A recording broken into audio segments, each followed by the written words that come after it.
नमस्कार मित्रमैत्रिणींनो, जर तुम्हाला आपल्या चॅनलवरच्या कथा आवडत असतील तर लाईक करत जात जा आणि चॅनलला सबस्क्राईब करून बाजूची घंटी दाबा आणि ऑलवर सेट करा. म्हणजे जेव्हा जेव्हा मी नवीन व्हिडिओ किंवा कोणतीही नवीन पोस्ट अपलोड करेन तेव्हा ती सगळ्यात आधी तुमच्यापर्यंत पोहोचेल. धन्यवाद. तर वळूया आपल्या कथेच्या पुढच्या भागाकडे. तू काळजी नको करू मिहिका, मी नक्कीच सगळं सॉर्ट करेल.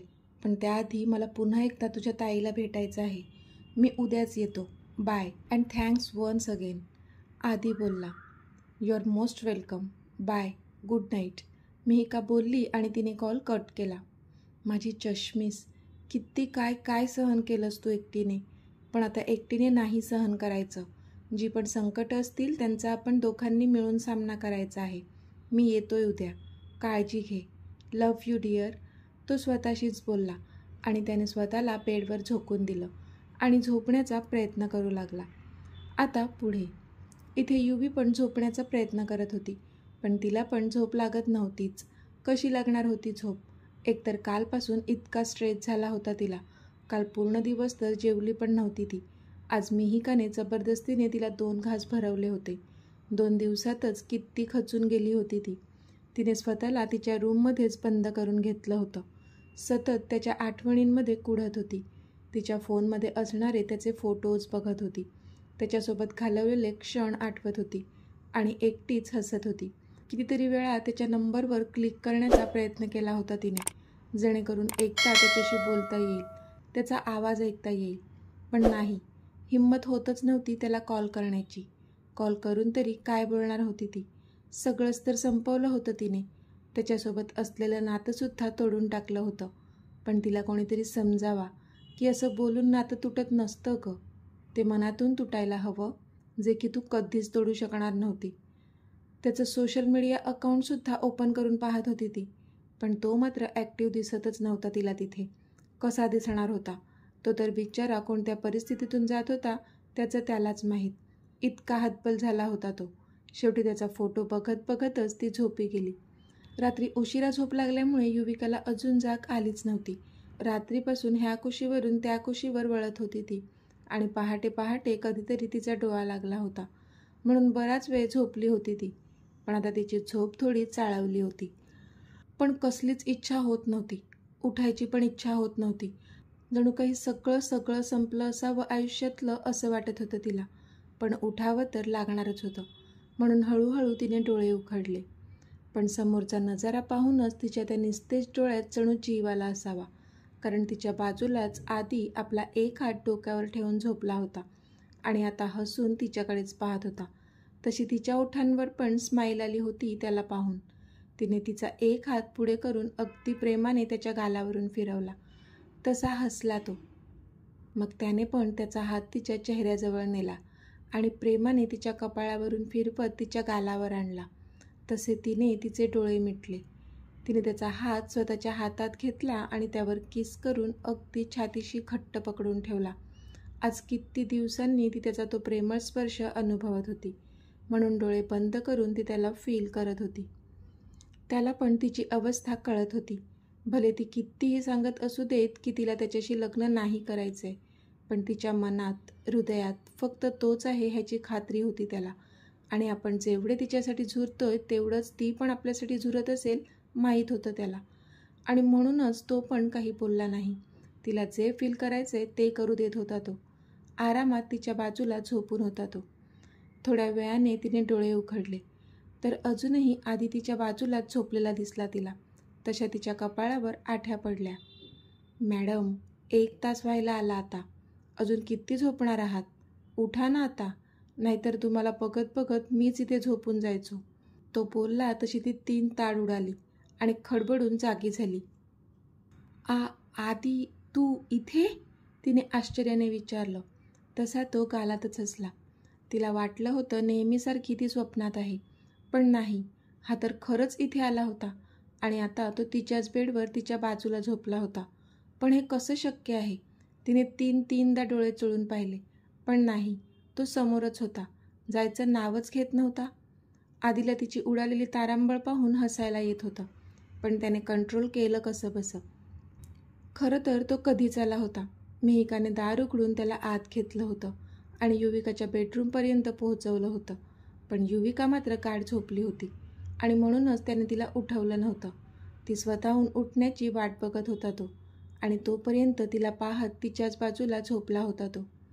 युवी शांत हो आधी, तो बोलला आणि त्याने तिच्या दंडांना पकडून तिला नीट बसवलं. तशी ती त्याच्याकडे पाहतच राहिली. आता तिला खात्री पटली होती की तो खरंच इथे आलेला आहे. हे घे, पाणी पी. त्याने तिच्या तोंडाला पाण्याचा ग्लास लावला तसं तिने ते पाणी पिऊन टाकलं. तू इथे काय करतोस? तिने त्याच्याकडून नजर चोरत विचारलं. माझी चष्मीस आता मला इतकं मिस करत असेल तर मला यावंच लागेल ना तिला भेटायला, तो मिश्किलपणे बोलला. तशी पुन्हा तिने नजर चोरली. असं काही नाही आहे, ती निर्विकारपणे बोलली. अच्छा, मग हा काय अवतार करून घेतला आहे स्वतःचा? चेहरा बघितला का आरशात? किती निस्तेज झाला आहे आणि डोळे एवढे सुजलेत. रडलीस ना? कोणासाठी रडत होतीस युवी? त्याने विचारलं. तशी तिची बोलतीच बंद झाली. तुझा काही एक अधिकार नाही आहे मला प्रश्न विचारण्याचा. तू निघून जा बरं इथून. ती उठून उभी राहिली होती आणि त्याला दरवाजा दाखवत होती. तसा तो पण उठला आणि तिच्याजवळ गेला. त्याने तिचा चेहरा ओंजळीत पकडला, अगदी प्रेमाने. माझा अधिकार नाही आहे युवी? माझा? खरंच? मी कोणीच नाही आहे का तुझा? तो डोळ्यात अश्रू आणून बोलला. तसे तिचे पण डोळे भरले. आधी प्लीज, ती भरल्या डोळ्यांनी बोलली. तुझे शब्द वेगळे आहेत आणि तुझे डोळे काहीतरी वेगळंच सांगतात युवी. का स्वतःला त्रास करून घेत आहेस? मी सगळं नीट करेन अगं. I promise you. I love you sweetie, तो बोलला आणि त्याने झुकून तिच्या दोन्ही डोळ्यांवर किस केला आणि खाली येत त्याने तिच्या ओठांवर ओठ टेकवले. तशी ती स्तब्ध झाली. एक करंट तिच्या शरीरातून पास झाला. तो अगदी मनसोक्त तिच्या ओठांवर आपलं प्रेम गाजवत होता आणि ती पण त्याच्या रंगात रंगून गेली होती. कारण ह्याच प्रेमासाठी मागचे 2 दिवस ती तरसली होती आणि म्हणून ती पण तेवढ्याच उत्कटतेने त्याला अनुभवू लागली होती. बराच वेळ जगाचा विसर पडल्यासारखे दोघेही एकमेकांना पॅशनेटली किस करत होते. आधी प्लीज, थोड्या वेळाने तिलाच भान आलं आणि तिने त्याला स्वतःपासून दूर ढकललं. आय लव्ह यू स्वीटी, तो पुन्हा तिच्याजवळ जात बोलतच होता की तिने त्याला हाताने चढवलं. तसा तो स्तब्ध झाला. युवी, तो बोलला. प्लीज इथून निघून जा आधी. आपल्यात जे होतं ते सगळं मी कालच संपवलं आहे. सो प्लीज जा, ती मनावर दगड ठेवून बोलली. काय संपवलंय तू युवी? त्याने रागात विचारलं. सगळंच, ती दुसरीकडे बघत बोलली. Oh really? मग आता हा जो इंटेन्स किस आपल्यात झाला ते काय होतं युवी? त्याने विचारलं. तशी ती गडबडली. I am sorry for that. ते फ्लोमध्ये झालं, ती गडबडून बोलली. तसा तो खिन्न हसला. फ्लोमध्ये? Like seriously? असा फ्लोमध्ये किती जणांना किस केला आहेस तू? त्याने विचारलं. तशी चिडली ती. आधी माइंड युअर लँग्वेज, ती चिडून बोलली. राग आला ना? मग विचार कर माझी काय अवस्था होत असेल जेव्हा तू असं मला दूर जाण्यास सांगतेस, त्याने विचारलं. पण तिच्याकडे त्याचं उत्तर नव्हतंच. युवी, मला माहीत आहे तू तुझ्या आईसाठी हे लग्न करत आहेस.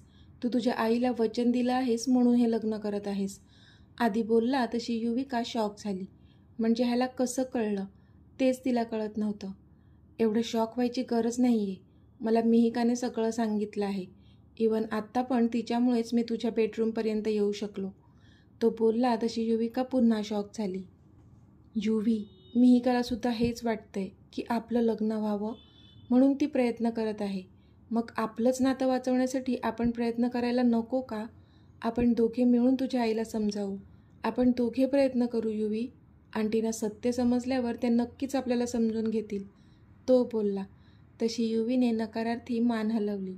माझे सगळे प्रयत्न करून झालेले आहेत आधी, पण आईला काही समजूनच घ्यायचं नाही आहे. असो, आता मी आईला शब्द दिला आहे आणि तिला जे वाटते ते मी करणार आहे, ती बोलली. आणि माझं काय? तू एकटीच सगळं कसं काय ठरवू शकतेस युवी? तुझ्या आईला वचन दिलंस आणि माझ्यासोबत जे नातं आहे त्याचं काय? मी तुझ्यासाठी महत्त्वाचं नाही आहे का? त्याने भरल्या डोळ्यांनी विचारलं. तशी ती गप्प झाली. माझा निर्णय झाला आहे आधी. मी माझ्या आईच्या शब्दाबाहेर नाही जाणार, मग भले माझं आयुष्य बरबाद झालं तरीही. ती बोलली. पण मी हे नाही होऊ देणार. मी तुला तुझं आणि माझं, आपलं दोघांचं आयुष्य उद्ध्वस्त करू नाही देणार. मी आत्ताच्या आत्ता घरी जाऊन आपल्या नात्याबद्दल सगळ्यांना सांगणार आहे. आदी रागात बोलला. तशी युविका घाबरली. नो नो आदी, तू असं काहीच करणार नाही आहे. ती बोलली. मी असंच करणार आहे युवी, आणि आता मला कोणीच अडवू शकत नाही. तो बोलला. आदी प्लीज, तू असं काहीच करणार नाही, ओके? तुला तुला माझी शपथ आहे. ती बोलली. युवी प्लीज, तुला माहीत आहे मी नाही म्हणत ह्या असल्या शब्दा. तो चिडून बोलला. तशी ती अजूनच हतबल झाली. त्याने जर जाऊन त्याच्या घरी असं सगळं सांगितलं तर त्याचा तिच्या आईला खूप जास्त त्रास होईल, माहीत होतं तिला. आणि हा धक्का तिने पचवला नाही आणि पुन्हा स्वतःच्या जीवाचं बरं वाईट करून घेतलं तर तिला विचारसुद्धा करवत नव्हता, इतकी ती घाबरली होती. आदी प्लीज, असं नको करू, ती त्याला विनवत होती. पण तो मात्र आता काही एक ऐकण्याच्या मनस्थितीत नव्हता. तो ताड पावलं टाकत बाहेर जातच होता की आदी थांब, ती जोरात ओरडली. तसं त्याने मागे वळून पाहिलं. पण जसं त्याने मागे वळून पाहिलं त्याच्या छातीत धस्स झालं, कारण युविकाने बाजूच्या टेबलवर फळांच्या प्लेटमध्ये असलेला चाकू उचलला होता आणि स्वतःच्या मनगटावर धरला होता. तू जर तुझ्या घरी किंवा इतर कोणालाही आपल्याबद्दल सांगितलं तर मी माझ्या हाताची नस कापून घेईन. ती बोलली. तसा तो तिच्याकडे पाहतच राहिला, कारण ती असं काही करेल त्याला अजिबात कल्पना नव्हती. युवी, हा काय वेडेपणा आहे? तू तुझ्या हातातला चाकू आधी खाली ठेव, त्याने घाबरून सांगितलं. नो, तू मला आधी प्रॉमिस कर, तू आपल्याबद्दल कोणालाच काहीच सांगणार नाहीस. ती बोलली. मी असं कोणतंच प्रॉमिस नाही करणार युवी, तू चाकू आधी खाली ठेव. तो तिच्याजवळ येत बोलला. स्टॉप, माझ्याजवळ येऊ नकोस आधी, नाहीतर. असं म्हणत तिने तो चाकू तिच्या हातावर दाबला. तसं थोडं रक्त तिच्या हातातून बाहेर आलं आणि त्याचा तर जीव जायचा तेवढा बाकी राहिला. युवी, जोरातच ओरडत तो तिच्या जवळ आला आणि त्याने तो चाकू तिच्या हातातून घेऊन फेकून दिला. आदी प्रॉमिस मी. तरी ती तिच्या शब्दांवर कायम होती. तो मात्र अनिमिष डोळ्यांनी तिला पाहत होता. ओके फाईन, मी प्रॉमिस करतो तुला की मी आपल्याबद्दल कोणालाच काहीच सांगणार नाही. तो डोळ्यात अश्रू आणून बोलला. पण ह्यावेळी त्याने तिच्याकडे पाहिलंच नाही. त्याने तिचा हात तेवढा दाबून धरला होता जिथून रक्त येत होतं. फर्स्ट एड बॉक्स कुठे आहे? त्याने तिच्याकडे न बघताच विचारलं. तसं तिलाच भरून आलं. पहिल्या ड्रॉवरमध्ये, ती बोलली. तसा तो उठला आणि फर्स्ट एड बॉक्स घेऊन आला. त्याने तिची जखम साफ केली आणि आता तिथे मलमपट्टी केली. तिला मात्र त्याने तिची अशी काळजी घेतलेली पाहून खूप भरून आलं होतं. तिला होत असलेल्या वेदनेपेक्षा तर तिला त्याच्या डोळ्यात खूप साऱ्या वेदना दिसत होत्या. सरळ उठून त्याला आपल्या मिठीत घ्यावं आणि त्याच्यावर खूप खूप प्रेम करावं असं वाटत होतं तिला ह्या क्षणी. पण नाही, आवरलं तिने स्वतःला. थँक्यू, ती त्याच्याकडे बघून बोलली. पण त्याने एकदा तिच्याकडे पाहिलं. I hate you miss Sabnis. तुलाच जर आपलं नातं टिकवायचं नसेल तर मग मी एकटा तरी काय करू शकतो? तू आता ठरवलंच आहेस तुझ्या त्या सो कॉल्ड लहानपणीच्या मित्रासोबत लग्न करायचं, तर ठीक आहे, कर तू त्याच्याशीच लग्न. आता मी कधीच तुझ्या समोर येणार नाही किंवा तुझ्यावर कोणताच हक्क देखील गाजवणार नाही. तुझ्या आईच्या सुखात तुझं सुख आहे ना, मग तसं तर तसं. मी पण तुला अडवणार नाही. By the way, heartiest congratulations. पुढच्याच आठवड्यात लग्न आहे ना तुमचं? Great, wish you good luck. आता सगळं तुझ्या मनासारखं होणार, मिस युविका सबनीस. तो रागात बोलला आणि तिथून निघून पण गेला. आणि इथे युविकाने मात्र खाली मान घातली. मनात नसताना पण ती त्याला खूप जास्त त्रास देत होती. त्याला किती जास्त वेदना होत असतील माहीत होतं तिला, पण ती काहीच करू शकत नव्हती. एव्हाना सुमनताई ऑफिसला निघून गेल्या होत्या. मिहिका खालीच होती. इतक्यात आदी खाली येताना दिसला तिला. तशी ती त्याच्या जवळ गेली. आदी, तिने खूप आशेने त्याला हाक मारली. तसा तो जागीच थांबला. Mihika, I am sorry. तू खूप प्रयत्न केलेस आमचं नातं टिकवण्यासाठी, त्यासाठी खरंच थँक्यू. पण मला माफ कर, मी तुझ्या ताईला नाही म्हणवू शकलो. तिलाच जर आमच्या नात्यासाठी प्रयत्न करायचे नसतील तर मी एकटा काय करू शकतो? तो बोलला. तशी मिहिका शॉक झाली. पण आदी, मिहिका बोलतच होती की आय एम सॉरी मिहिका. तो बोलला आणि तिथून निघून गेला. तसा मिहिकाचा सुद्धा हिरमोड झाला. तिला आधीचा रागच आला होता, कारण इतकं सगळं सांगूनही आधी काहीच करत नव्हता. पण बिचारीला कुठे माहीत होतं की युविकाने त्याला तिच्या जीवाची धमकी देऊन चूप केलं होतं. इथे आधीने रागातच एक्सिलेटर दाबलं होतं आणि गाडी सुसाट पळवली होती त्याच्या घराच्या दिशेने. त्याला सतत युविका जे जे बोलली होती ते आठवत होतं. तिने तिच्या हातावर ठेवलेला तो चाकू दिसत होता. तिने त्याच्याकडून घेतलेलं प्रॉमिस आठवत होतं आणि त्याचा संताप होत होता. ती आपल्यासोबत अशी कशी वागू शकते? तिला माहीत आहे हे सगळं चुकीचं आहे. मग तरीही का एकदाही प्रयत्न करत नाही ती? ठीक आहे, तुझी आई आहे तुझ्यासाठी महत्त्वाची, पण मग मी महत्त्वाचा नाही का? तो सगळे विचार मनात मांडत होता. आता सगळं संपलंय, मी काहीच करू शकत नाही. तिने वचन जे घेतलं आहे. तो खूपच दुःखी होत स्वतःशीच बोलला. अश्रूचा एक थेंब त्याच्या डोळ्यातून बाहेर पडला. तो निर्विकारपणे गाडी चालवत होता. कसली शुद्ध नव्हती त्याला. सगळं संपलंय असं वाटत होतं. पण इतक्यात त्याने काहीतरी विचार केला आणि त्याच्या डोळ्यात एक चमक आली. तशी त्याने त्याची गाडी यू-टर्न घेतली आणि पुन्हा निघाला तो पुण्याच्या दिशेने. तर मित्रमैत्रिणींनो, आजचा भाग तुम्हाला कसा वाटला ते मला कमेंटमध्ये सांगा. आणि जर आवडला असेल तर व्हिडिओला लाईक करा, शेअर करा आणि चॅनलला सबस्क्राईब करून बाजूची घंटी नक्की दाबा. चला तर भेटूया आपल्या पुढच्या भागात. तोपर्यंत धन्यवाद.